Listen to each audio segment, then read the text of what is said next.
आज बनवायचे होते मला ताकातले गोळे.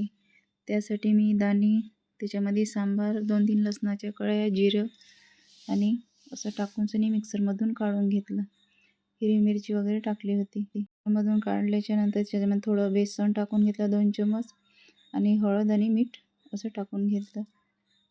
इकडे दह्यामध्ये बेसन आणि हळद वगैरे टाकून त्याला भिजवून घेतलं.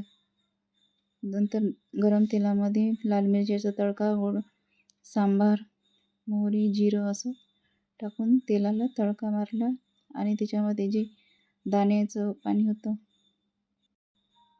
मीठ, हळद वगैरे टाकली आणि ते दाण्याचं पाणी टाकून त्याला थोडंसं गरम होऊ दिलं. मग त्याच्यामध्ये जे दह्यामध्ये बेसन टाकलेलं होतं ते टाकून घेतलं आणि पाहिजे तेवढं पाणी टाकून सनी त्याला छान उकळी येऊ दिली.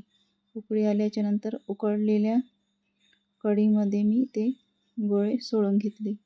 उकळी चांगली येऊ दिली कारण की नंतर ते फुटत नाही. आणि उकळी आल्याच्या नंतर ते वर येतपर्यंत थोडीशी होऊ दिली आणि मग फिरवलं. मग शिजू दिलं 5-10 मिनिट, 10-15 मिनिट शिजू दिलं. त्याच्यानंतर इथं मी तडका बनवला. मोहरी, जिरं, तिखट टाकून सनी तडका बनवला आणि तो वरून सोडून घेतला.